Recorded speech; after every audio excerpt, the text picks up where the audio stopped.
good evening, and welcome to Late Night with Cap. I am JT Gunn, Cap, and we are live. And tonight's gonna be a special one. We are going to discuss one of the most mysterious and eerie locations on Earth, apparently, and that is the Alaska Triangle. And of course, I'll have my special guest, my roundabout guest here that I hear now all the time.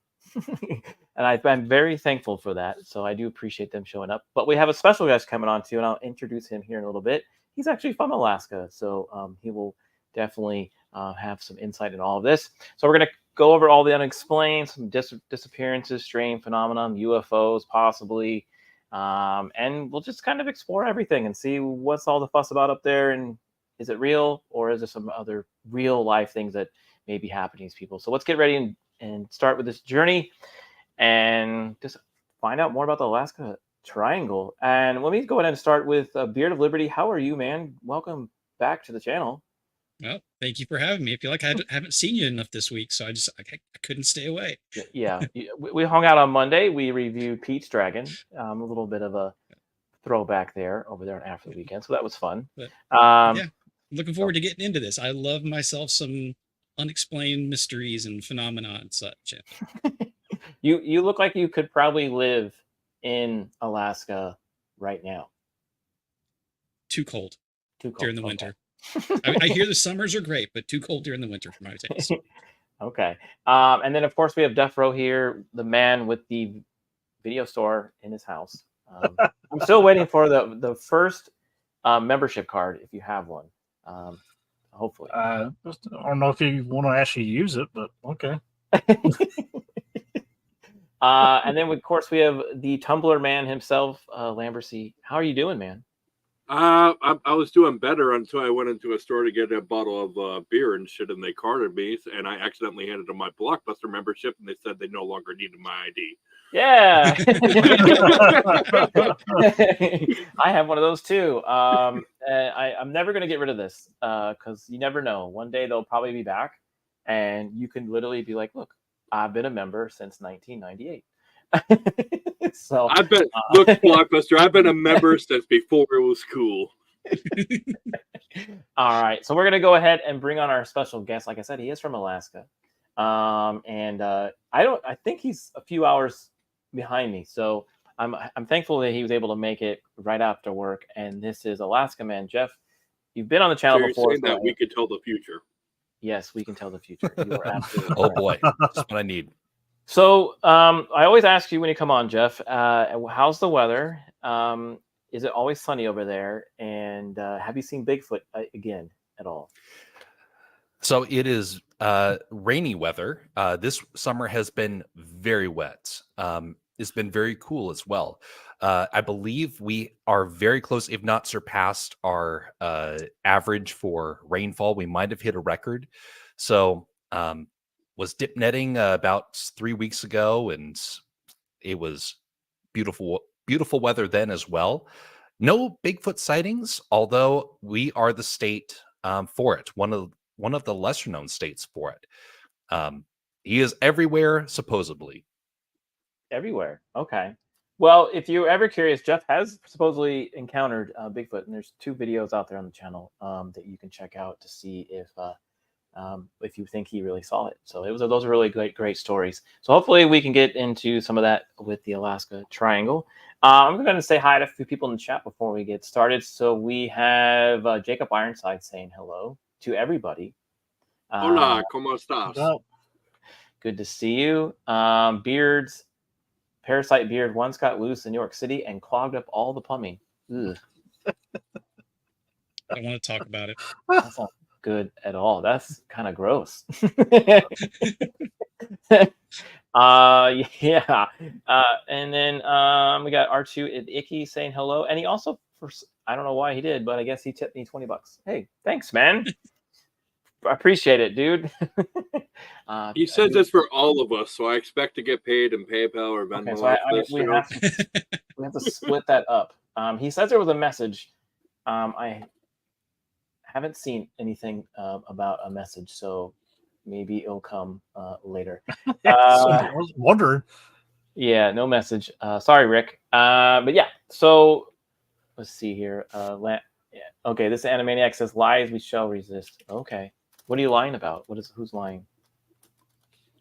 Beard said, "I'll make sure of it." So I said, "Lies we shall resist." Okay, all right, okay, all right. We'll get paid all in Blockbuster applications and stuff. Yeah. All right, before we get started, I'm going to do a little round table. We obviously know the answer from Alaska, man, Jeff. But has anyone on the panel been to Alaska?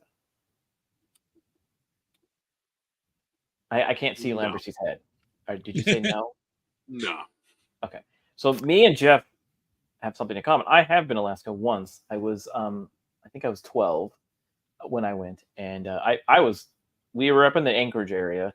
The only thing that terrified me were the amount of mosquitoes. That was pretty bad. Next thing you're going to tell me is your Eskimo brothers. Oh wait, that's a completely different. No, but I did find it fascinating. And Jeff, you can tell me if this is still a thing.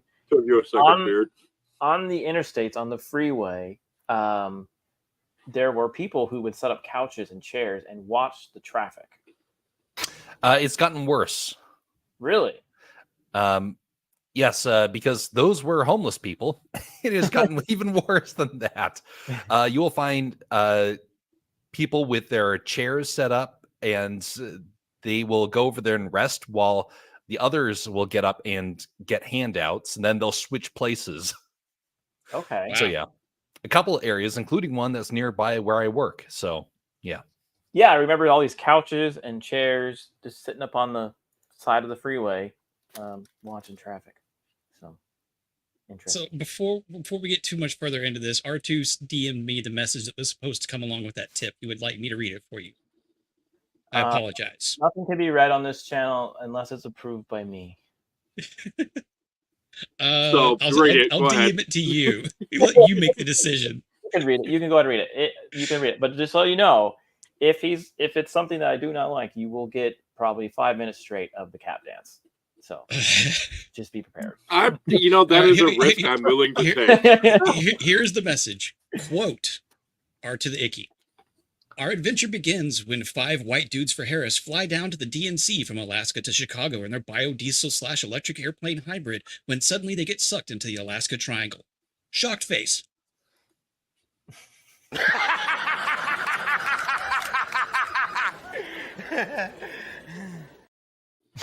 I could have sworn you said. Never mind. Good job. That was fun. That was actually pretty funny. He's done a lot worse, but that was really funny. You said shock face, and I thought you said suck face. But, Oh, moving on. We are going to the DNC, right? We have derailed the show on that already. note, the most manly thing I've seen at the DNC so far has been Michael Michelle Obama. Anyway, sorry, JT. Beard, thanks for derailing the show already. I appreciate that. So yeah, we're gonna get right in. We'll go ahead and get right into it. So we all know the Bermuda Triangle, also known as the Devil's Triangle, is a region in the North Atlantic infamous for a number of disappearances and things. And we've done a live show about that triangle a few years ago. We did, and there's planes that have been gone missing over there. There's boats, there's people. They've seen all kinds of things. So apparently there are similar things that happen in Alaska. And weirdly enough, it's almost kind of in line with each other. And this is the area highlighted in red there. More than 20,000 people have vanished in the stretch of the forest between Abaro and Anchorage and Juneau, known as the Alaska Triangle. And some say paranormal forces may be to blame. So this is kind of close to you, right, Jeff? Is that correct? I am technically living inside of it. Okay. And have you ever seen anything weird? I have. And there's one correction I would like to give to this triangle that you have displayed. That is way too small. If you were to give an actual representation of what this triangle should be, it would go from around probably around the corner of British Columbia up to Barrow, all the way out into the Aleutian Islands. Okay. Pretty much put the whole state in there. Really? Okay. this is a triangle that seemed to always commonly come up. So, but you are there. You told us what it should be. But they say the same thing about the Bermuda Triangle too. It's like maybe it moves. Maybe there's an adjustment there. But Beard, were you aware of this area like before I asked you to come on this show? I'm not sure if I've actually heard of the Alaska Triangle. I'm pretty certain I have. Just I can't think of a specific instance, but I have heard several stories about odd incidences and disappearances that happened in Alaska. Yeah, that I'm sure are well, especially as Jeff has defined it, since it covers most of the state, they would have fallen within the bounds of the triangle. Yeah. Death Row or Lambercy, how about you? I'm sure you heard about this place The before. last time I heard about triangles, I was doing algebra in high school. And, before you ask, all right, algebra, I think it's time we talk. We're never going to find your ex, and I need you to stop asking why. Okay.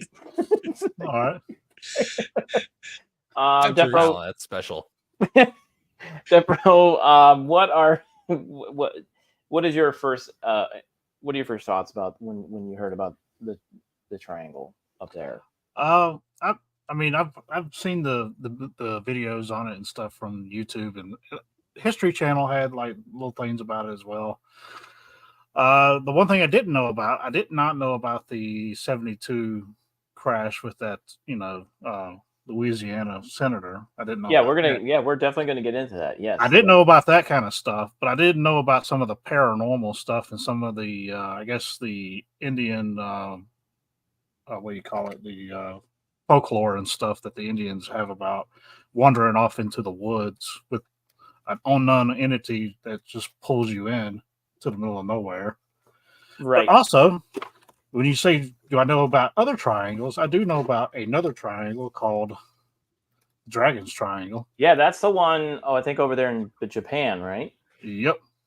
Yeah, so we'll probably do another show with that. So we'll do all three. We'll do the trifecta. Yeah. So yeah, I know something about triangles.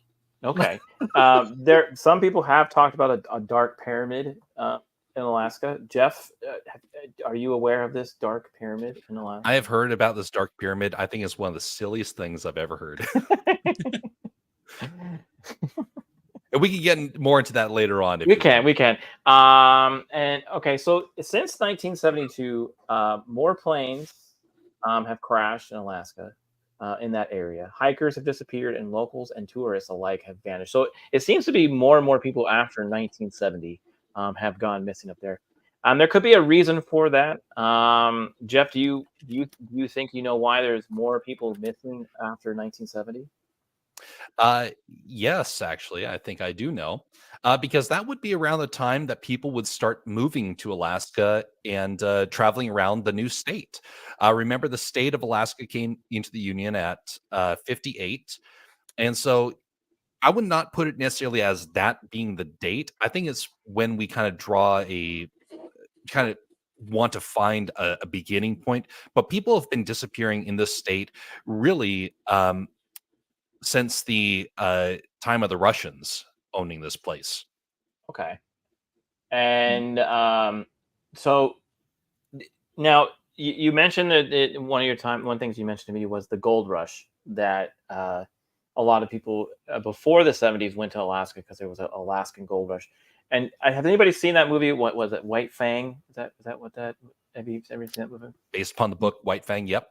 Yeah. So that's about that time period where a lot of people went missing up there too, because they would freeze in the snow trying to find the gold in Alaska.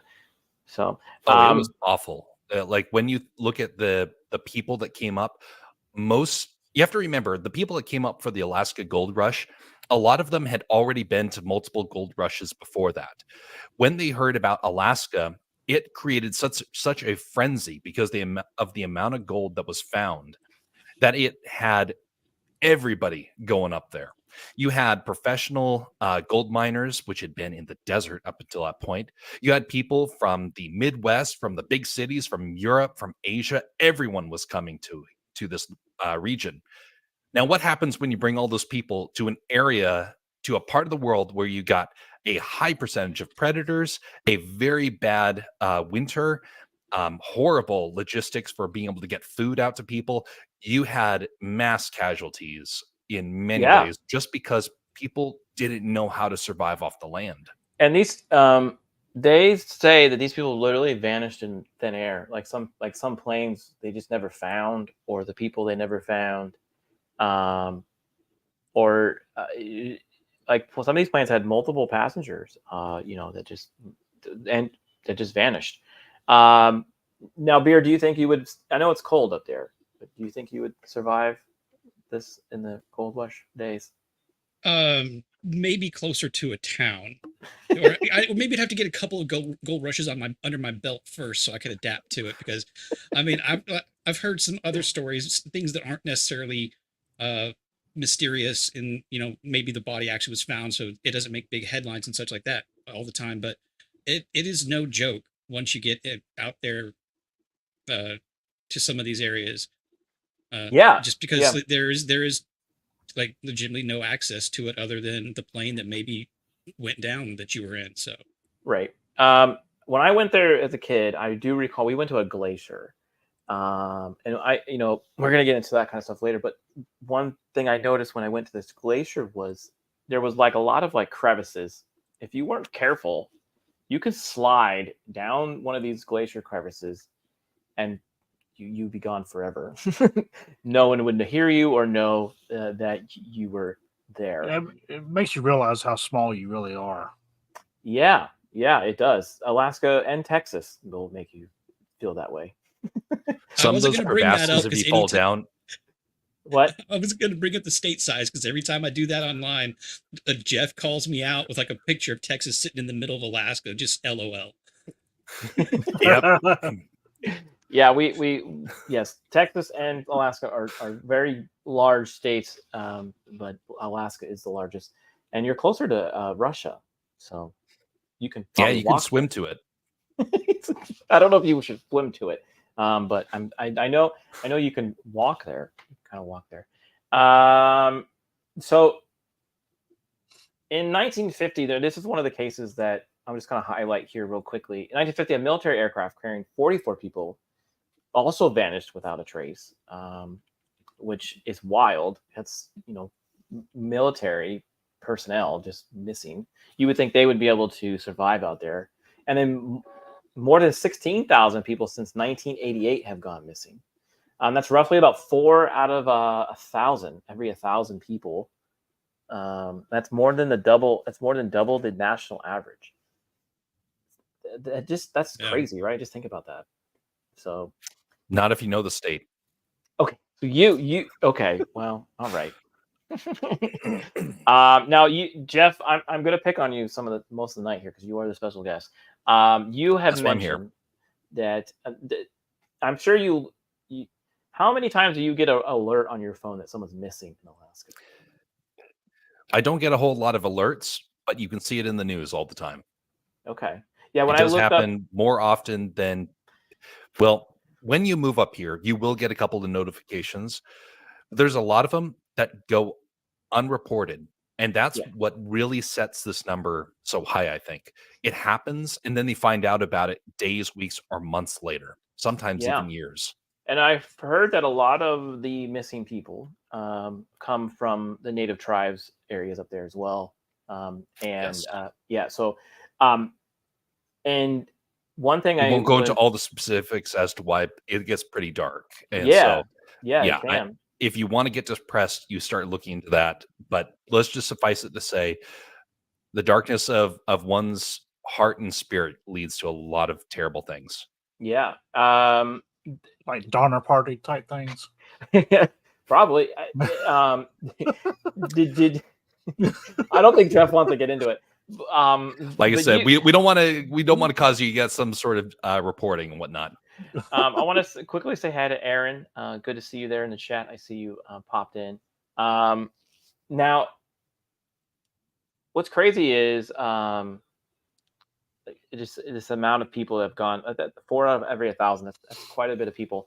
Now, Jeff, you mentioned you knew 2 people who almost died less than 2 miles from your house. You want to kind of elaborate on that, or?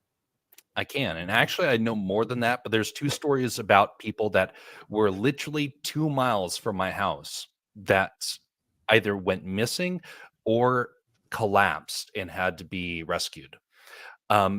There's a mountain right behind my house. Um, it is a wonderful hiking area, and people love to go up it. There are 3 main routes to go up to the summit.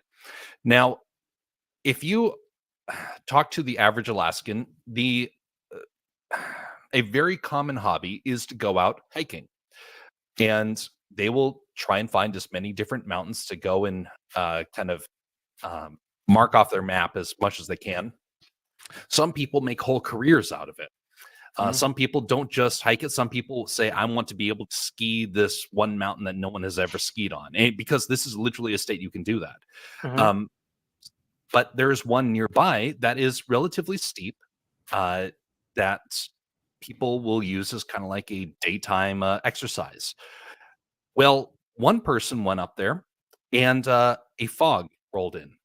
And up here in Alaska, it can get pretty thick. And you have to remember, these mountains are still covered with wild animals. And so if somebody gets lost, that is not good. You want to be up there with friends. You want to be up there within sight of a settlement whenever possible. Now, this is where it gets interesting. 2 miles away, I've been up there. You can see the town. You know exactly where to go. This person got lost in the fog and ran out of food, ran out of water, fell down, got injured, and no one could find out where this person went. It became a big event for people to go out and try and find out where this person was. And if I remember the story correctly, miraculously, their cell phone, which had been out of battery up to that point, suddenly came back on. They were able to make one phone call out, and they were able to locate where they were. And they were, I believe, in the end, half a mile from the nearest house. Wow. Very close. Wow. The other person collapsed from exhaustion and suddenly having a food sugar drop. And suddenly became, in a very bad way, night fell, and people, including myself, were actually called out to assist. I did not go up with a party because they ended up finding the people beforehand, but they actually had to be lifted out of there with a helicopter. So again, within 2 miles of the location. So yes, this is something that every few months or years you will hear about somebody, in this case, people that you know personally, that have to be rescued. This state is very rough, and you don't have to go very far to end up in trouble. Yeah. And there's been like that Def, you talked about documentaries and movies that kind of, there was a movie, I believe, that came out where you mentioned it on a different show where I think it is Alec Baldwin was in it, and their plane crashes and they have to like find their way back. What was that movie called? Do you remember that? Did you mention that one before? I don't remember that one. Oh, okay. Well, maybe that wasn't you. Maybe it was Jason. But yeah, they get lost in the Alaskan wilderness, and then they have to find their way back. They actually hate each other. They're one's a father-in-law. I know, I can't remember what the story is, but it's pretty. I can't remember the movie. Now I'm losing it, but it is pretty interesting. Edge. The Edge. You are. Look at you. Good job. I'm good with the Google. But that reminded me of that where they weren't very far away from their house. They just took a plane ride, and then they crashed, and they tried to find their way back. Well, Jeff, I'm glad they found them, and hopefully they are okay now. But the fog is an interesting thing because I know when I went up there when I was up there in Alaska, it was daytime most of the time. But I know in some areas in Alaska, it can get pretty dark for a long period of time. And if you don't know where you're going, you could literally walk into the ocean, and kind of, you can walk off into the ice field and freeze. So it's worse than that. You could stumble onto silt. Okay, all right. it's worse than that. He says, "All right, well, yeah, there are all kinds of reasons, but we're going to get into some of the conspiracy, paranormal stuff too, and then we'll dive back into all the maybe the real world things that could happen." Now, most people didn't really think about this when people were missing in Alaska until a pretty famous person went missing. So in 1972, October 16th, a private airplane carrying U.S. House Majority Leader Hale Boggs and Representative Nick Baksh, I believe how you pronounce it, they vanished somewhere between Anchorage and Juneau. So they were on a little plane like that. They were going on a campaign trip in Alaska because Nick I think he was a state senator up there in Alaska, and Hale Boggs was a U.S. senator around Louisiana, according to Death Row told me that. And yeah, they mysteriously went on a trip. Plane vanished in midair. They weren't sure how and why, but this was the first case that kind of like, whoa, what's going on up there? This is like one of the famous cases of this. Jeff, do you know anything about these two characters? I don't know a ton, but here's the reason why. It has happened far too often. They're not the only ones. Actually, Senator Ted Stevens also met a similar sort of end. They were just able to recover that. So yes, you have to remember Alaska weather is some of the worst in the world. And so a lot of pilots will come up here to train so that if they can master Alaskan weather, they're good for basically the rest of the world. Okay. Yeah, because I mean I don't know if I would want to fly in a real bad weather in that little plane no. There at all. Now there are some. Now they sent in 40 military aircraft and 50 civilian planes aided in the search. They searched for over 325,000 square miles, and they lasted more than 3,600 hours. So they searched for a very long time in a very broad area where they could have been. Now, if you look at their path right there, there's a little bit of ocean, right? Maybe they fell in the ocean and drifted off. What do you think, Beard? That's always a possibility. I mean, that's assuming that they actually were able to stick to that flight very close to that flight path. They may have had to dodge some weather, and they may have actually wandered off course. I mean, they could have got caught in a little bit of cloud cover that maybe was a little bit lower than they expected. And they couldn't get over the top of it and get turned around, even with all your instruments working correctly, even today. Yeah. After 39 days, they found nothing, not a trace of the plane or anyone on it. The search was called off. And from this incident, they now have a law mandating that all U.S. civil aircraft be equipped with emergency locator transmitters. So that's a good thing, I guess. But Jeff, that stretch of land right there, that's pretty rocky, right? There's a lot of mountains there too. It is exceedingly mountainous. In fact, back when we were just starting to explore the state, right after we purchased it from the Russians, the early explorers referred to this region as Alaska's armored underbelly because it is so mountainous. And not only that, you have ice fields that stretch for miles upon miles. Some of the biggest ice fields in the world, outside of like places like Greenland or things like that, are located around that area. So you have no landing zone. Yeah, I can see that. Any theories, Death Row or Lambercy, where they could have crashed or what could have happened to their plane? One of you can chime in first if you want. Doesn't matter. Go ahead, man. I'm assuming it probably had something to do with the weather out there, or something with the magnetic waves, or something messing with their navigation. Do you think maybe the Canadians took them down? No, because I don't think hockey sticks and pucks reach that far. Okay. Death Row, I know you're itching, and we're going to get to your theory here in a little bit. But I do want to ask Jeff one question because he highlighted. How much did we pay the Russians for Alaska? Well, I don't remember off the top of my head, so let me find out.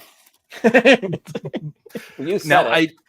Now, something I do want you to know, the Russians were trying to sell Alaska for a long time because It's after because it has this losing triangle in it. They kept missing people. precisely, they were trying to sell it because they were afraid the British were going to seize it. Oh, And so during the American Civil War, they were trying to It's a sell stop. it, and We it wasn't purchased until it for after the Civil War. $7.2 million. okay. Wow. There we go. Very good deal. $7.2 million. Wow. That's Did they pretty had good. buyer? Did we have buyers? remorse Basically, by a now? steal for all that land, and then we found the oil. I'm surprised Canada didn't buy it. It's Well, right no, there. that was what they were trying to do. They were afraid that the British were going to seize it through Canada. So they sold it to the Americans thinking it was going to kind of balance out the power. Okay. Gotcha. All right. But we got Very good. delayed because of a certain civil war that delayed our ability to purchase things. Oh, so we could have had Alaska a lot sooner. Yes, and we actually had Seward was trying to push Lincoln and his administration to make the purchase, but everything again got delayed. More Civil War. Okay. Pesky war. Pesky wars. Yeah. And actually, the Russians thought they had. You keep it ripped up us right off. there, and I'm going to end up making a cap tumbler just for you. You know what? I'm going to take a little break real quick, but yes, you are right. We I actually don't have a tumbler, but I do have a mug over there on mixtees.com. You can go check it out there over there at Late Night with Cap. Jason, who's normally a guest, he's usually a guest on he couldn't make it this episode, but he has a mug. But you know what, Lambercy, if you made a Late Night with Cap mug, I would love it. I think that would be fantastic. Well, I'm just saying, I do make customs and stuff. So send me over the freaking. All right, I will reach out. Send me over the logos and shit that you want on it. Yeah. Well, you can get T-shirts over there and hoodies over there on Mixed Tees, and all kinds of fun stuff. So I definitely make sure to check it. And if you haven't already, make sure to hit the like button. That'd be great, and that does help the channel. If you're new and you're watching and you're liking us so far and you've lasted this long, please subscribe. Usually Beard and Death Row show up, and they outweigh the beard that I have. So it's fantastic. Hold on a second. There you go. There we go. Feel better? Every time you do that, I'm very sad because I can't play this.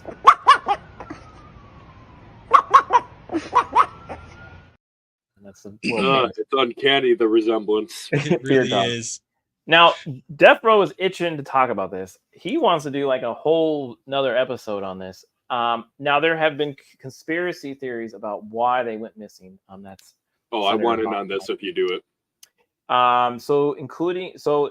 including one of the conspiracies, except for like the weather theories, or maybe they just vanished because of some paranormal thing.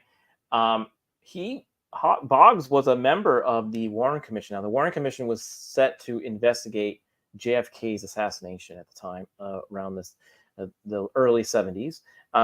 So he was on that commission to find out what was it all about, who was behind the assassination, who assassinated JFK.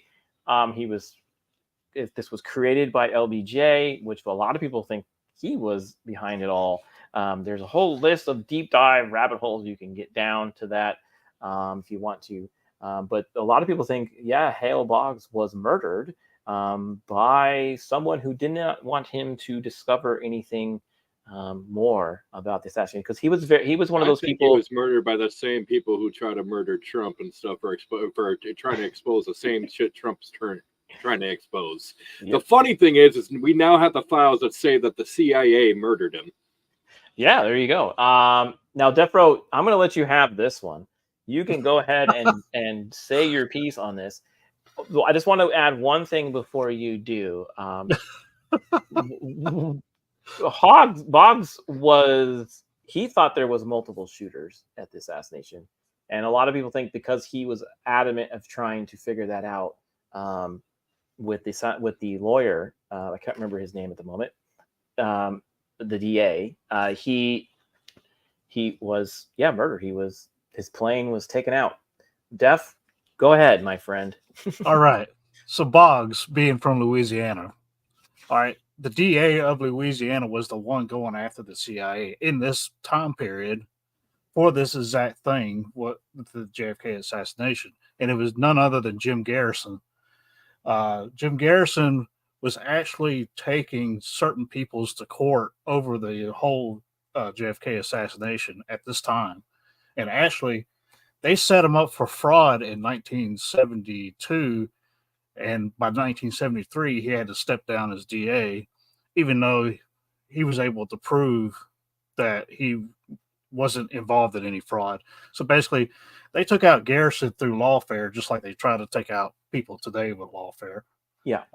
Even though he didn't do anything wrong, but he was going after certain members of the CIA, the Warren Commission, and FBI, and just a little bit of everybody, basically trying to find out exactly what happened with the JFK assassination and who dropped the balls and everything else.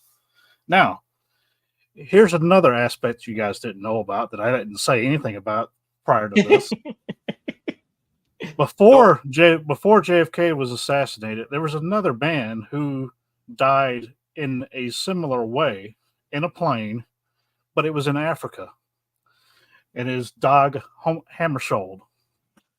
Now, Dag Hammarskjöld was a Swedish economist who served as the Secretary General of the United Nations at the tender age of 47. All right. He was friends with JFK, and his plane went down in the middle of the Congo in 1961, and he died in that plane crash. He was on the very edge of figuring out how to get the the diamond rustlers out of the Congo and have the Congo use the Congo for the Congo. Basically, he was trying to get. Well, you start messing with those people's money, and things happen to you. Yeah, but there are videos of JFK talking about Dag Hammarskjöld, and after he passed away and all this other stuff, he was friends with the guy. I just find it odd, these little connections here and there. And But I sent you in a private chat. There is a documentary on Dag Hammarskjöld called Cold Case Hammarskjöld that is really good. If anybody wants to check that out, they can. But that's one I didn't tell you about before I got in here. But it's just, I find it odd that they died in similar ways. Yeah, that is odd. So maybe this wasn't a paranormal thing. This was maybe a hit job or something. Because all you have to do is set up something to accidentally go wrong on the plane and let the rest take care of itself. Right. That's all you would have to do, because you're in the middle of nowhere. True, and what Jeff said, if your plane crashes in the mountains or in the water or somewhere, your time of your chance of living is slim. So. And it wouldn't be that hard to rig a plane to mess up. If somebody just say, "Hey, let's take a spark plug or something out of the motor and just let them take off." By the time you're up in the air and realize something's going wrong with the engine, what are you gonna do? Right. So what do you anybody I want to add to this theory, this conspiracy theory? This is about this. I mean, the connections there are kind of hard to deny, and there's always that possibility. I mean, to kind of expound on, setting up something to happen once it's far enough out away from civilization, is you could rig something with that triggers via air pressure. And they already had, when it gets too high or gets too low again. Yeah, and they already had people, like I said earlier, they had that 44 crew of military people go missing. They've had other planes go missing prior to this, so it was kind of an opportunity time to they just vanished into the triangle. Yeah. Right. So, you also have to remember, all you have to do as well is just conveniently make sure that you don't have as much gas as you need. I actually know somebody, they were flying out of Alaska and they almost ran out of fuel. And they were trying to evaluate, how did we mess this up? And there is some serious wind between the southeast and Anchorage. And so if you know that there's this headwind that can sometimes happen, all you have to do is make sure that the excess gas that you're supposed to have is a little bit less, and then you conveniently don't have the ability to get anywhere. Okay. Yeah. Well, there you go. Well, maybe we'll deep dive more into the JFK assassination. Beard and I and R2 did one on this very channel about some other things. So it seems to always be a conversation starter. So we may do it again in the future. But this is one of the more famous cases of the disappearances in the Triangle, and there's all kinds of theories about what happened to this gentleman. Now, there's another fun one and a kind of an odd one that we're going to talk about next. There was a Japanese aircraft that Japan Airlines Flight 1628 was flying in 1986, and they believe somewhere in the Alaskan area there, they reported that they saw 3 UFOs, one with 2 small ones and one very large one that was floating around the plane. There's a drawing there on the screen of what it kind of looked like. The plane reported that they initially believed the craft was military before realizing that the objects kept pace with the plane and moving about erratically in motions that wouldn't be normal to a 1986 aircraft. Some of the claims were actually reported and verified by military radar, leading some to speculate that thousands of strange disappearances that occurred in Alaska are due to extraterrestrials. So some people do say people go missing because of these beings from another world. But yeah, this was a pretty crazy story. And if you do look this up, there's all kinds of speculations. There was a mothership, and then there were just 2 little ones, and they were just kind of observing the aircraft. They made it safely, but maybe others did not. How many of you believe this is a thing out there? And, I'm going to start with Lambercy, since he may have some insight on this. I'm sorry, I zoned out for a split second. What did I do? You got taken by the UFOs? Is that what happened? I think you're talking about Cartman and the anal probe. Okay. No, you're asking what I think about Japan saying that they saw UFOs. Yeah. Do you think they actually saw UFOs, or do you think it was something entirely possible? But then again, what is UFOs? UFOs on unidentified flying object. It's very possible it could have been a normal object, but they didn't know what it was because they'd never seen it before. Well, it was shaped as some type of. If you see there, it was kind of like I guess a circle with some kind of winged UFO. To me, it just looks like a poorly drawn helium balloon. Oh, okay. Like a Goodyear blimp. Okay, all right. Beard, what do you think? Do you think the Japanese saw something? Usually, when somebody, especially pilots, say they saw something. It may, like Lamancy said, it may have been a case of either failure to identify or misidentification. But I'm also not completely gonna just wipe the non-Earth life form possibility off the table. I think it's probably rare, but there have been enough unusual sightings that I'm not going to say it's impossible. If I'm going to stick with more likely, it was probably experimental terrestrial craft that the government didn't want anybody to know about, because there have been some stories at the early days of jet fighter testing where they would buzz past these prop planes and basically discredit the pilots, so that if the news got word that jets were being developed, this new technology, that they could say, no, it's just some crazy pilot talk, that they're seeing UFOs and they think they're aliens and things like that. Okay. Now they have said, like, people, maybe the reason why people have gone missing was they got abducted by things like this. Jeff, you said you have your own UFO sighting that you want to share. Now, you've seen Bigfoot twice, or encountered him twice, and now you say you've seen a UFO? I really wish I've seen a call my mother UFO. Lambercy, we know.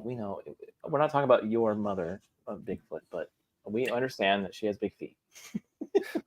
So have I mentioned this story before? I can't remember. No, you have not. No. Okay. Well, I'll keep it short. It was around December.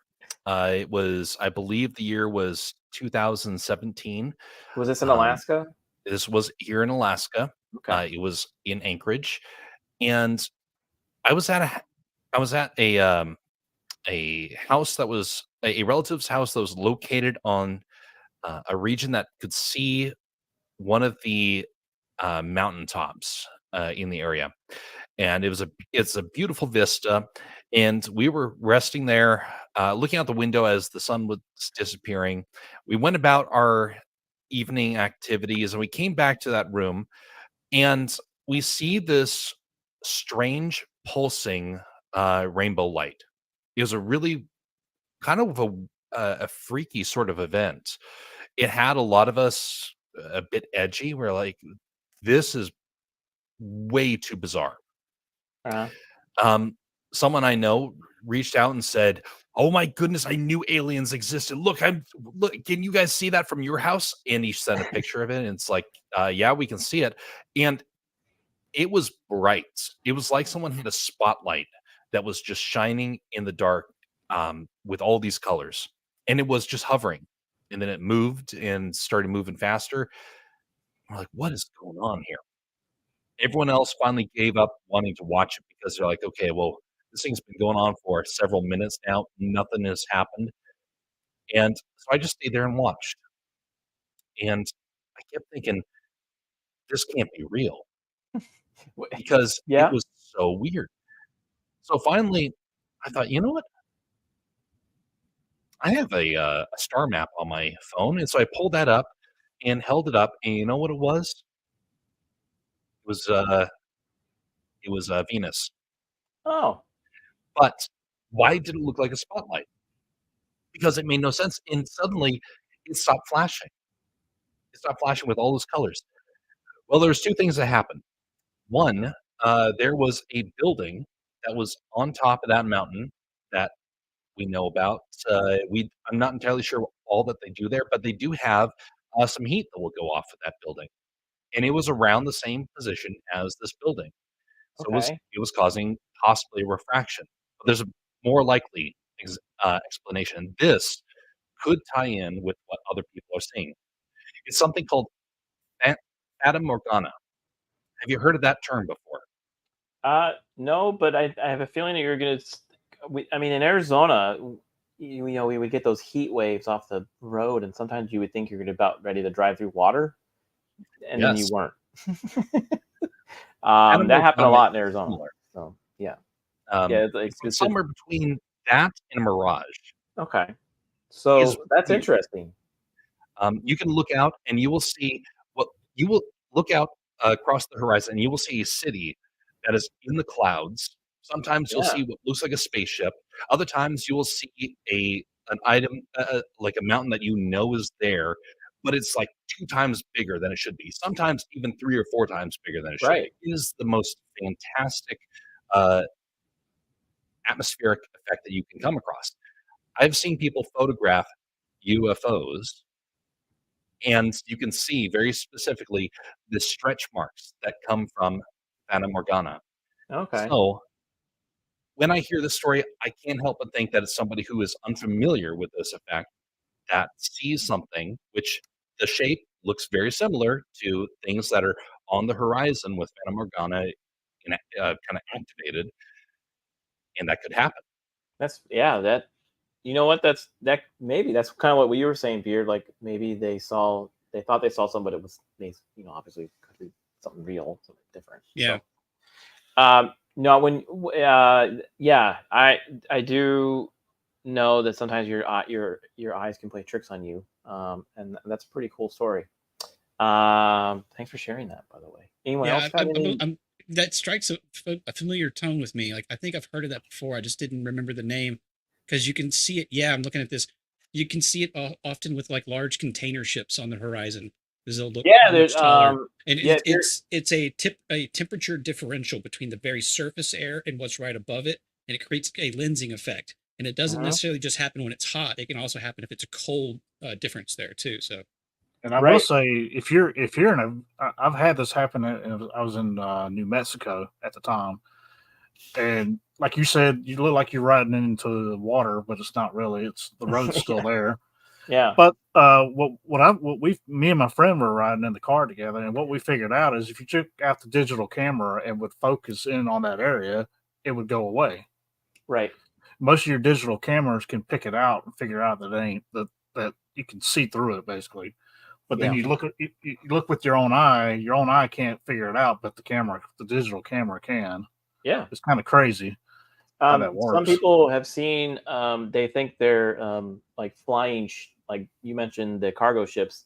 If you're out in Galveston, Texas, sometimes you can look way out in the sea there, and you can see up the Gulf down there.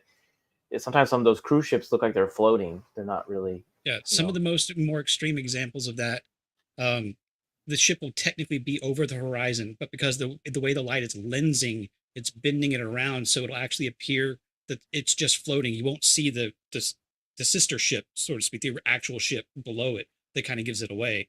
Right. So maybe if these guys saw something on the horizon from a great distance, that also might suggest why it felt like it was keeping pace with the plane, because at a great distance, it's not going to fly past you like a tree on the side of the highway or something. Right. And it also makes you think about those other planes that crashed or vanished. Maybe they thought they were closer to a mountain or further away from a mountain, and they got some illusion or some fog, or that, or hell, just got distracted by that phenomenon. And they just crashed. Yeah. Well, and that would lead me to my theory about this whole UFO thing. If any of this happens near any type of military base, I can almost guarantee you they have some type of drone that they're testing out. Yeah. So, I mean, if you're going to test in an area that has these type of reflections and these type of issues that happen, you don't want to put a pilot up there and have an accident happen. Throw a drone up there that you're looking through a lens. They might have had maybe the first edition drones in 1986, maybe. How long? You don't know. They could have been an experiment with this stuff long before then. Well, we never know. The Phoenix Lights, a lot of people think those were drones. Well, to be fair, we do know that the government holds on to technology for extremely long before releasing it out to the public. So everything we have is outdated in terms of what our U.S. Government and military actually has available. Wouldn't be surprised if they've actually had drones since the 50s, to be honest. Yeah, maybe. Yeah. That's all fascinating stuff. So, but this pilot, he swears that it was a UFO. So, well, there's many people in life that will swear that they saw something, but a lot of times it can also be that they're just unfamiliar with something. Right. I've met many people that don't know what Fata Morgana is. They don't even know what a sundog is, and those are two things that happen up here a lot. Okay. Now, another thing a lot of people are saying that could suggest the massive that these missing people could be energy vortexes, like these swirling storms of energy that take people and throw them somewhere else, or there's some type of thing that messes up with their compass and they go off course and they run out of gas, or they're in the mountains, they get lost in some fog, like happened to your the person you knew, Jeff. Now this could also blizzard. Yeah, this could influence your behavior. It could make you feel kind of weird if you're just walking around. Monkey there, what did he say? Drone technology is not advanced, it's just remote control. One could argue it is advanced remote control, but now we're splitting hairs now. Well, I mean, you could even go so far as to say, okay, they were testing out remote control planes. Well, how far? That's even further back you can go with that then. Yeah. So, yeah, you're right. Yeah, you are absolutely right on that. Now, the compasses, like I said, they could get disjointed. Like that happens a lot when you're hiking. Sometimes you can go somewhere, not just in Alaska, but up. So, do you think maybe a lot of the hikers, Jeff, had some issues with their compasses or getting disoriented by some type of swirling vortex? It's possible. I think it's more likely that I think it is more likely that it's stupid tourists that don't know how to survive in the wilderness. Be nice. Beard is you survived. So. Are you trying to hurt my feelings? Because if so, you are succeeding. Fortunately, my feelings regenerate at twice the speed of a normal man's. Hey, we are tourists. Me and Beard, don't say that. So you I might know get my the limitations. You survived. You're cut above the average tourist. But there are many times where I have seen tourists doing the dumbest things, and they have no no like respect for the wilderness. So I could imagine someone saying, "Oh, look, there's something over there. I'm going to hike to it," and then very quickly getting turned around or things like that. Or even experts, they will go out and they will get stuck in a blizzard, and they come out and they have no idea where they are, and problems yeah, happen. there's similar stuff has happened in the Grand Canyon where people get they think they can, climb down that canyon. Oh God, no.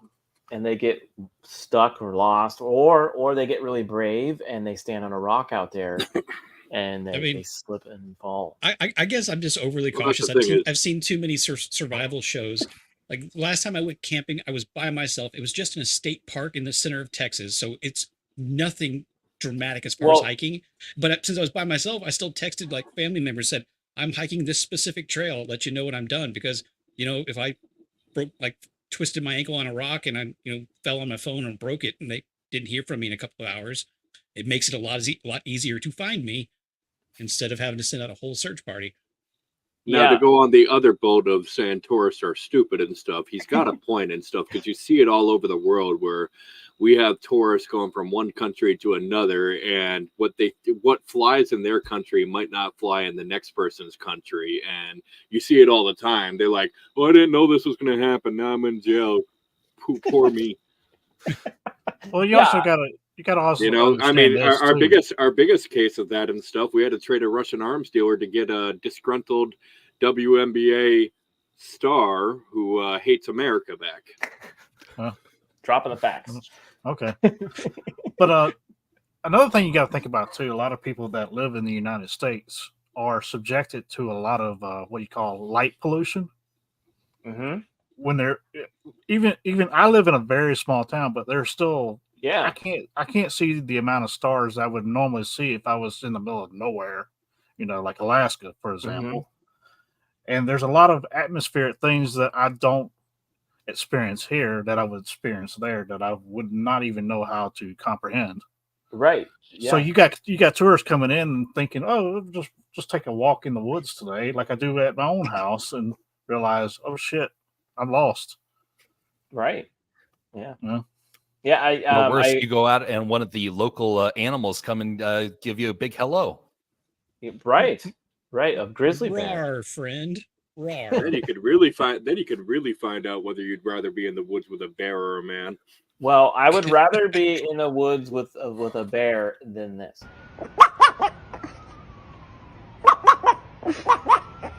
Hey, now. This is what happens when you keep Jeffro up too long. Now, yes, a lot of us can get lost in a lot of different places. I agree with the vortexes, like not the vortexes, the compasses going kind of haywire, or you're just getting disoriented just yourself because you don't really understand, that you're in a fog or a dark area, and you get turned around. You could easily get lost. There recently was a woman that went missing in Alaska. She was more south of Juneau. She was just one for a run. Somehow fell into a lake. She was missing for 30 days, and then they found her body about 31 days after the fact. So she was literally just running 5 minutes from her house. So, I mean, Jeff's right. A lot of things can happen up there, just nature-wise. As far as now, the vortexes, I don't know about that. They always say there's something weird like that, but maybe there's like a storm or something that caused things, but I don't know if there's like a vortex. Yeah, there's enough evidence of like throughout history of things affecting magnetically oriented instrumentation in aircraft and on ships. We don't know exactly what it is, but it's happened far too often for it to just be people lying about stuff, in my opinion, at least. So who knows? It might not be something visible like like this picture is kind of suggesting, but there may be something that just pops up every now and then, some sort of anomaly we haven't quite maybe settled on. Yeah, you never know. Now we're gonna Remember, get northern lights are affecting the magnetic field, so Yeah. something could happen. You see that, and your compass goes haywire. Well, Yeah, that's very why surprising. I've always said this too. If you listen to the natives' folklore, a lot of the folklore is rooted in stuff that happens around them, and they use the folklore to pass the story down, so people are warned about different things that could happen in and around their area. And you know what? You did a great segue, by the way, into the Native American folklore. Now, Jeff, I'm gonna butcher the heck out of these names. Do you want to just do it for me? These tribes up there. Do you know these? Kushtaka. Okay. I don't know how to pronounce, but there is a lot of similar pronunciations around stuff like that. So, Kushtaka for that one. It's an otter man. Yes, and actually, that is a legend I've heard multiple times. Right. So the tribes, though, are the Tinlet, I believe it's pronounced, and the Shishiman, maybe. Does that sound familiar? Tlingit. Tlingit. Okay, and the Shishan or something like. Oh golly, I don't remember this one. So my Okay, apologies. that's okay. JT, you just might want to just keep the blanket descriptor of the native residents or the native people, something like that, so you know you can't butchering names. Native Alaskans is a good catch-all. Okay, There you go. Native Alaskans. Okay, well, hey, I thought we could try to at least say the names. So whatever. But no, they do have a creature, folklore creature, other than Sasquatch, and this is the like legend of the Otter Man. That people up there appears to be, if they go lost in the woods or the rivers, they could definitely run into this creature and be a victim of this type of thing. It kind of looks like a chupacabra type of cryptid. Yeah. Do you know anybody, Jeff, that has seen this thing? Or heard? No, Heard? but there are different theories as to what this is. I do believe the creature exists, but I don't think that that our modern day interpretation is correct. There's a lot of people who believe this is a type of Sasquatch. If it's around the rivers, then it could be that the hair is like all isn't matted. It's like all kind of patted down because it's wet. Another theory is that it is a giant otter. And they just said that it was as big as a man, and then it gets mistranslated to it is an otter man. By the way, otters up here get very big. I think the record is 6 feet. So imagine a 6-foot otter. Good. You'd say that's the size of a man. So you see a problem with that. Just stand there, some bitch on its hind legs and start sending it after you. Did you see Beard's face? Oh my gosh! I wish I could rewind. I just want to know when Beard had the opportunity to get photographed for these pictures. Beard's face when he said it was 6 foot. His, if I could rewind, oh my gosh, I might have to clip that out. That was really funny. Yeah, if we'll have to clip that. If we ever took Beard on an Alaskan trip, he would literally be like this. I've been clenching my butthole in fear all week. He would be down and out. You like got terrified. Now, 6-foot otters, I believe those that can happen. They're in San Francisco. See, I'm just used to river otters down here, which are like, yay big. No, I've seen it's otters like the size of a small dog.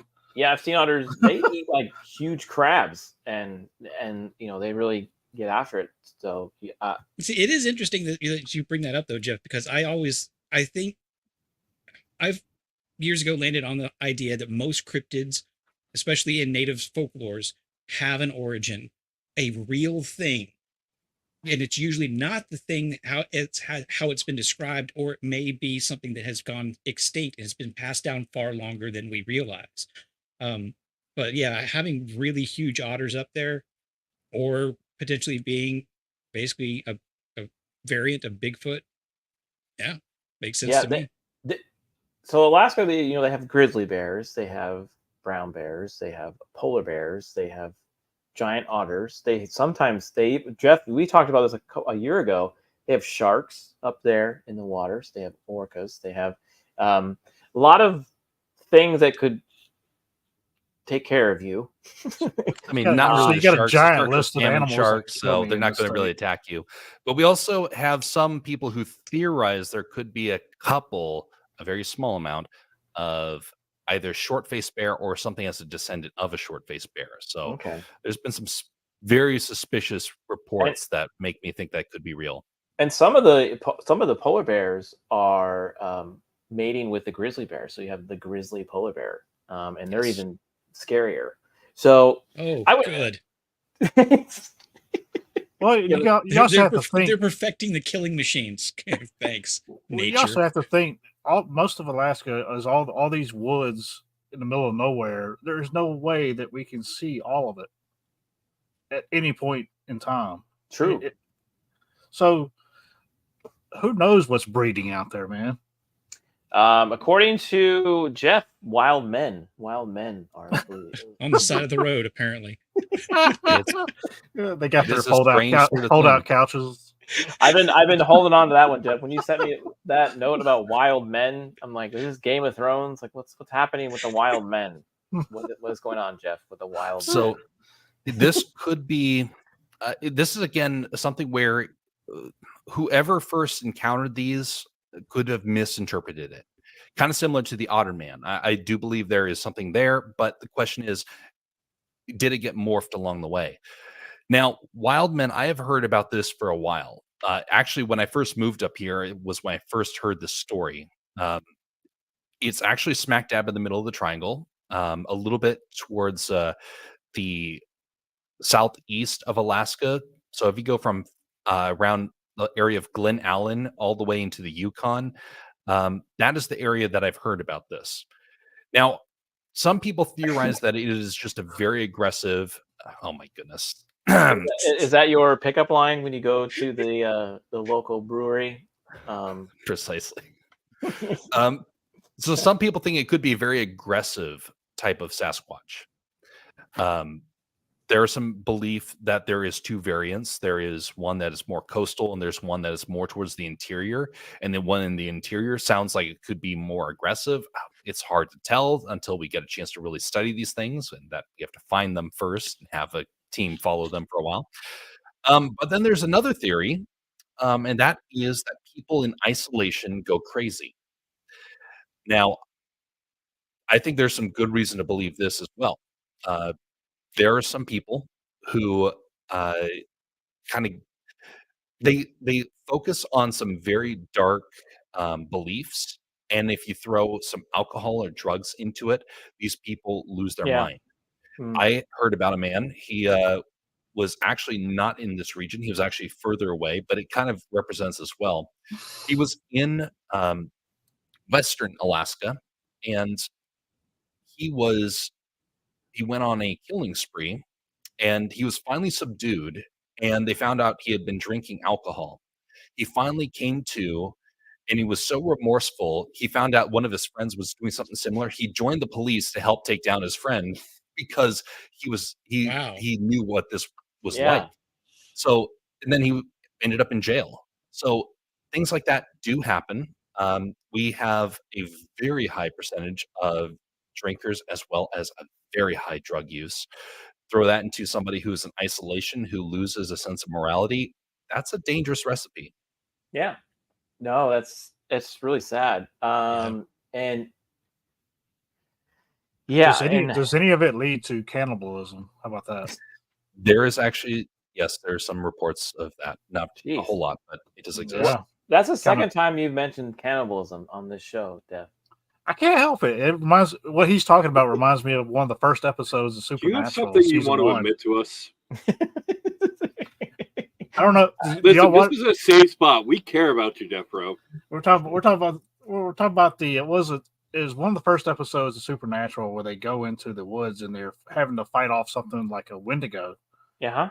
And their version of the Wendigo is basically a tormented Native American spirit that has been lost in the woods all this time, and it eats people. Right. and it hibernates at certain periods of time and gathers up people and stores them in a cave and eats them over time. Yeah, there you go. I'm sorry. That's the reason all that shit interests me, man. I can't help it. It's okay. By the way, That's why I love that you are on these shows with him. Ro be like roasted fresh tastes just like it smells. Delicious. By the way, a good book to read about this subject. It's not exactly specifically related to this issue, but it's related to kind of the darkness that can happen in the interior. It's called Jesus and the Eskimos. And it's a story about someone who was the grandson of a shaman, and then him recounting what kind of happened to him in his village, and showing the before and the after. And it was pretty dark. Yeah, there was an episode. There was a True Detective on HBO, the recent one, where it was up there in Alaska, and they hinted at some of the dark stuff that can happen up there when the sun goes away. And it could lead to drugs. It can lead to weird people maybe losing their mind. Or like I said earlier, they just don't want to be on the earth anymore, so they go out and walk as far as they can until they get into the ice waters. So that show highlights a lot of the weird stuff that happens up in Alaska. Now we have already mentioned a lot of the natural causes, and we've already mentioned a lot of it. So geographical factors of why the triangle could be possible, and this is the same thing in Bermuda. There's a lot of waves, storms, hurricanes. Up there, you got year-round snow, dense wilderness, massive glaciers containing hidden caves, and giant crevices. I mentioned those crevices when I was like 12. The one that we wanted, I was holding it for this moment. Me and my cousin, we decided to walk on this great glacier, and we did see one of these caves, and we decided to shimmy our way in there without the approval of our elders at the time. And we did see a very dark hole.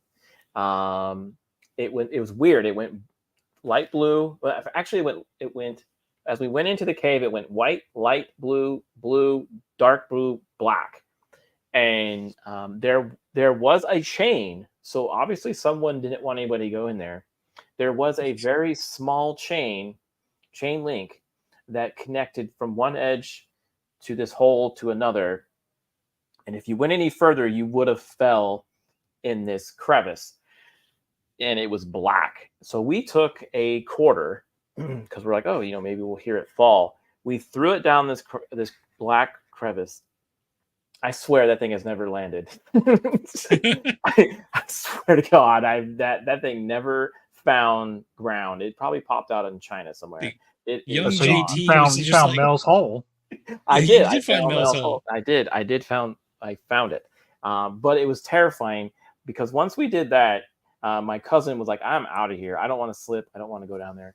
And my grandfather at the time was very upset that we even went in there without his approval, because you wouldn't have this YouTube channel. I probably would have fell. Yeah, because I don't have kids, but I understand that for most of their life, you're just trying to keep them from offing themselves accidentally. It is like at the very least 16 years of trying to keep them alive. In reality, probably more like 24 years. Right. So that was pretty epic. So yes, there are a lot of places, a lot of weather, a lot of snow. So like if you crash your plane and it's snowy, your plane can get covered in snow very quickly. Or you can be lost in a fog, like Jeff said. So the triangle, I'm not going to disagree. There is some weird things that happen. There could be either paranormal, or it could, just be geographical. Jeff, have you ever been to one of those glaciers or done any of that around there? Yes. And by the way, the blue of glaciers is the most beautiful shades that you will ever find. That's probably why people were so like, "Oh, I just want to go in this nice little cave," and and they died. People have fallen down those things, and yes, they have never been found. They go down to dozens, if not hundreds of feet. Yeah. I mean, you won't be found again until everything's melted, humanity has collapsed, and the And heat death of the universe is happening. We'll just find Beard's hat, and that's it.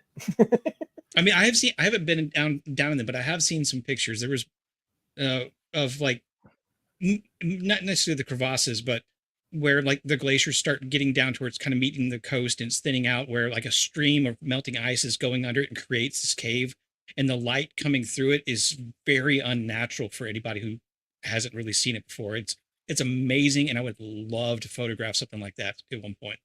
Yeah, Did you before I just say die. crevasse? he Yeah, did. crevasse. He's Yeah. he's Yeah, because Like crevice? okay, I didn't want to be this guy.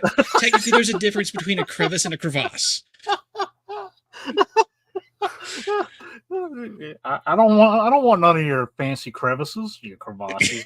crevasses. That's why you stay Wow. out of pod your, 3. your fancy crevice. Fancy crevice. There's kind of a difference. When somebody says crevice, I think like a crack in the sidewalk. When somebody says crevasse, I think a giant thing in the earth. What is wrong with you? Sorry, that was too funny not to pass up. I don't know why No, people no, it let is. you and me be in the same room together, Def. Like after like once or Crevasse. twice. Now, missing people is a very serious topic, especially in Alaska. And I don't want to go away from saying, before we wrap it up here, it's so big up there, like Jeff I mentioned. just like how they call it the missing persons clearinghouse, almost like it's a giveaway or some sort of sweepstakes.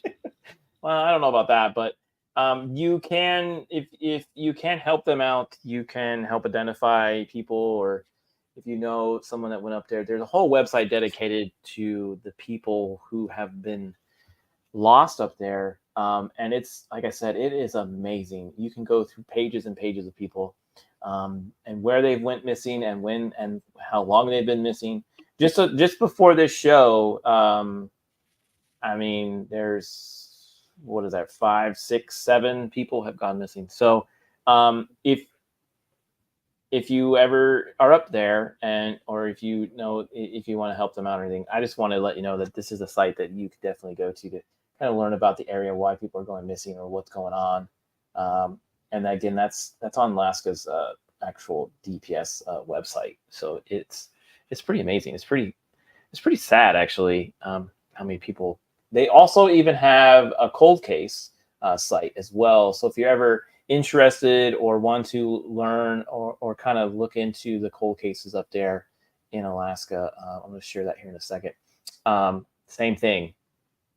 You can look up cold cases and find out what's kind of going on over there. And it maybe if you want to help out, maybe you can, because this one case was really crazy. This Sophie Surge, she's been missing literally. She was 16.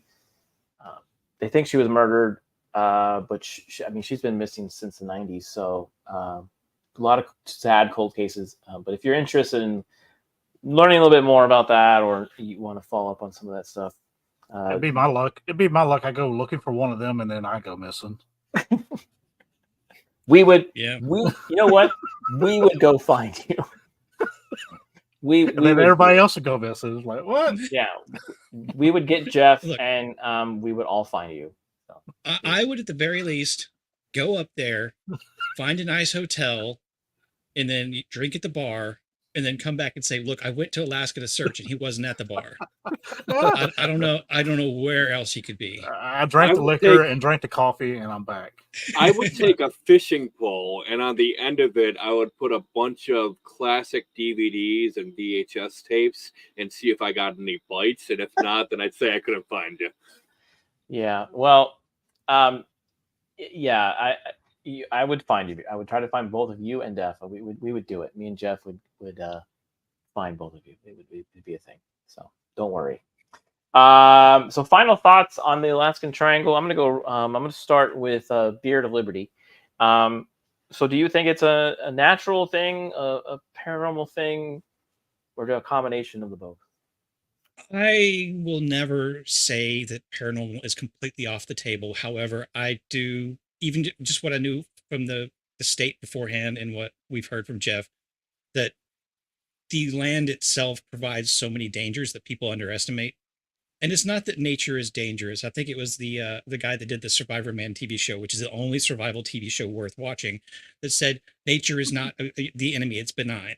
But you have to respect nature, because if you don't, you're going to find yourself in a situation that you can't get out of. So it's not like it's out to get you. Not even the bear that's hunting you. That's all benign. That's just it's existing in the way it's supposed to. And I just think people get in over their heads most of the time, and maybe get turned around because of weather, possible compass anomalies and things like that. But I think mostly it's just that is far more dangerous land than people think it is when they set foot into it. Okay, I'm gonna ask everyone this on the panel. Would you rather be lost in the Alaskan Triangle or the Bermuda Triangle? Bermuda Triangle. At least I ain't gonna freeze to death. Beard of Liberty, what would you say? Alaskan, because it would at least be a good way to go out if they find me, and if they don't, then you can cover my story next time you get back to this. Okay. When we covered the one in Japan, maybe you'll have a different story. Rick says Alaska. Death Row, what are your final thoughts? Is this a natural phenomenon or more paranormal? Or I really don't know, but to be honest with you, I just had a movie idea. I mean, okay. we're gonna make a horror movie, and we're gonna call it Cannibal Crevasses. And You and cannibals just nonstop.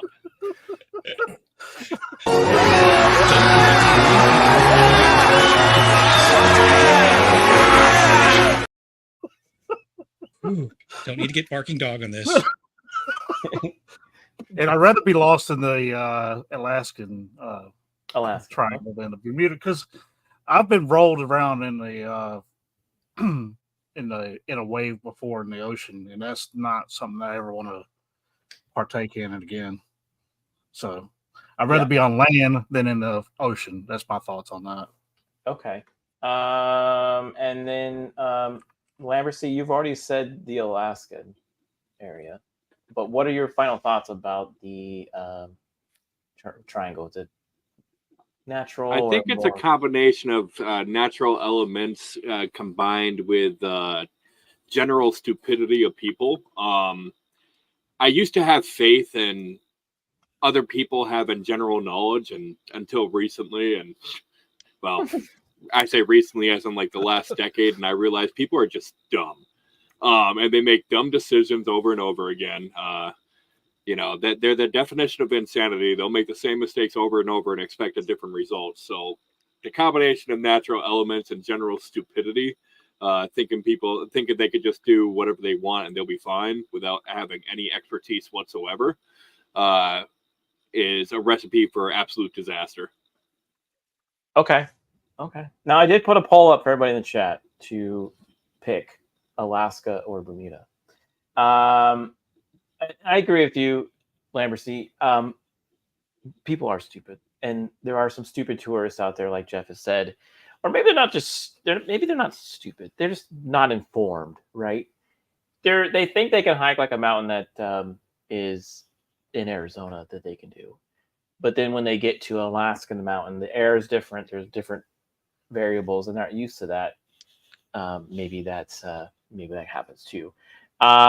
True. Aaron says true, but even with knowledge, you still might be boned.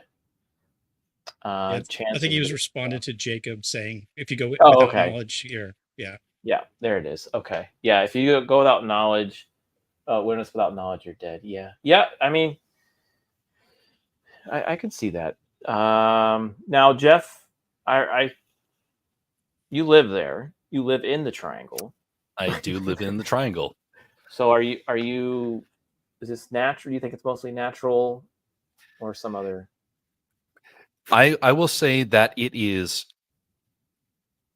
100% natural, but there is the combination of foul intent of some very evil people, and there is some spiritual darkness that really does get to people's heads.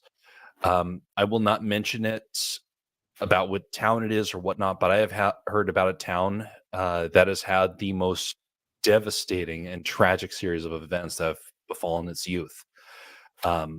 And the only thing you can say is that it has to do with something spiritual that's going on with them. It's nothing that there's no other way around it. And it is something where I do hear about stories like that.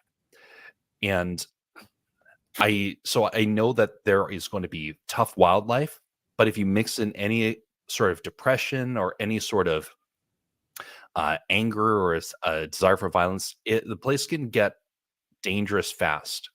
I would still rather get lost in Alaska. You have plenty of food. You have water galore. There are 3 million bodies of water in Alaska. So you're not going to die of dehydration. You're not going to die from lack of food. The elements will get you, but if you know what to do, you're going to survive just fine. But that's the big thing. You have to have your wits about you. You have to be familiar with the wilderness. And you will be able to find your way because for the most part, the state's pretty easy to find a way forward. Just because we have so many mountains and rivers that can help lead you to an exit point. Mm-hmm. Yeah. I'm with the group of people who think there's a little bit of both. There could be some spiritual things, there could be some paranormal. Because I'm always believe that there's some type of Bigfoot, some type of thing that could be taking people. But then yes, there is a town that did have all of its people leave because of that. Okay. I do believe that there is definitely weather, just like the Bermuda Triangle, it comes into play with a lot of the there's a claims. whole town that's been abandoned. Yeah. So what you're telling me is I can become a governor of a town. I mean, it's deserted, but I'd be a governor nonetheless. Yeah, we have a town up here that's governed by a cat. So yes, you could find towns up here for that. You should do that. So I'm going to go ahead and end the poll, but it looks like 86% of the people voted that they want to be in Alaska if they lost, not Bermuda. So, well, I heard if you get lost in Bermuda, they send you to a magical island with a lot of bare naked ladies. Okay, hold on. Are we talking about nope, too late. You've already multiple copies of the band. I thought we were going to Charlie's Candy Mountain. You have to find out, Beard. I don't know. I've never been there. They just said I'm not. bare naked ladies. This is the plot for a sci-fi original movie. Didn't you know that? I'm not taking the chance to end up there just with those guys, like all the copies of them. You wouldn't want to hang out with all the bare naked ladies? This is a trap. I'm not saying anymore. I'm not saying anymore. You're telling me if there was a slim chance it would be the opposite, you wouldn't try to be with the no? No, because there's already a slim chance of it being an actual lady in my real life. So I'm going to stick with that. Okay. Well, all right. Well, this has been fun. I had a great time. Jeff, I do appreciate you being a special guest. I thought you were perfect for this show.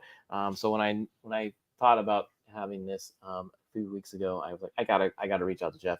And Much appreciated. You laid it out, man. You brought some cool facts. You brought some neat stories. They kind of You're almost the expert in Alaska on insight on all this. So I do appreciate you coming on. It's almost like it's in his name. Yeah, it's almost in his name. I think you should change your name, Beard of Liberty, to Texas Man. Yeah. No, it's too good. I have to lean into it. I'm sorry, I interrupted you. You're about to hand it off to our guest, and I had to make a stupid joke. So continue. You did.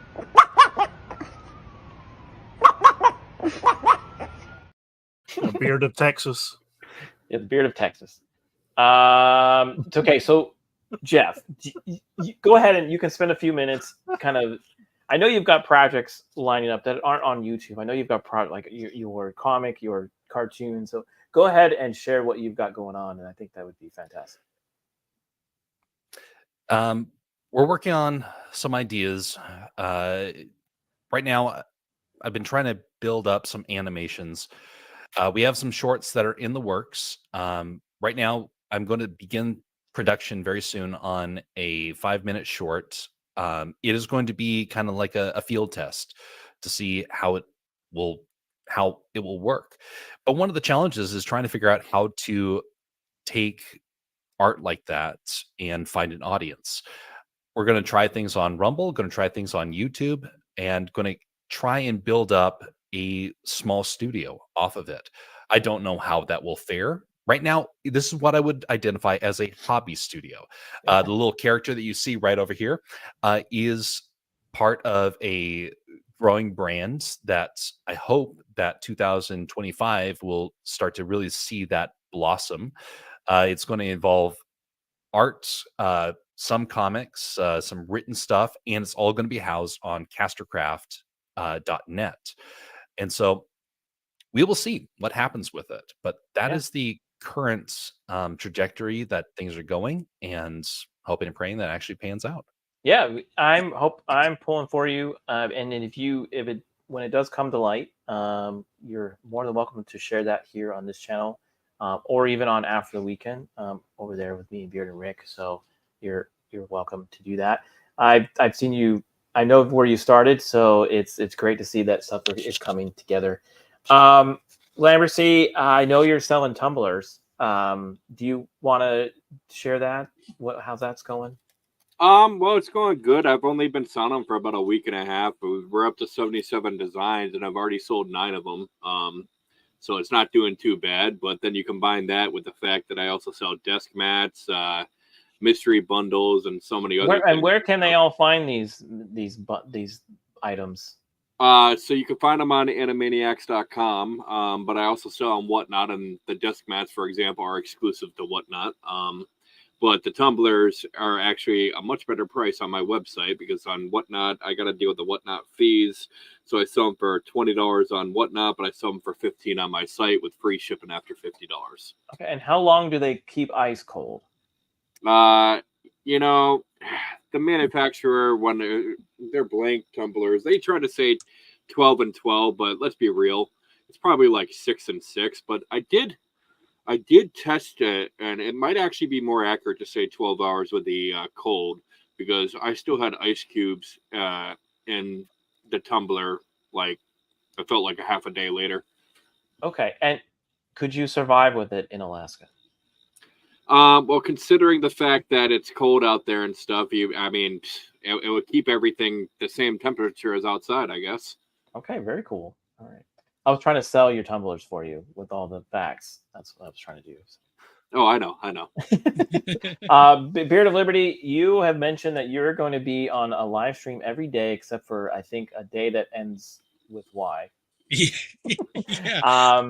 So you are pretty popular. I believe you have a second channel now called ZZ Shredded Wheat. Yeah, that's my fitness channel. I'm not quite ready to show off the shredded yet. It's mostly just the wheat.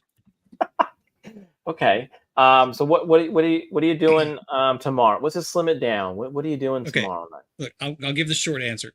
After this, I knew we might go long, so I didn't schedule a Fallout London stream. I'm probably going to do an impromptu Helldivers 2 stream, just running around trying to farm some super credits. But the next thing is Roman of the Empire we're going to take a look at the movie Wolfen. Okay. Be a first watch for me. And for anything else, I got to know, how many breadsticks are you bringing with them?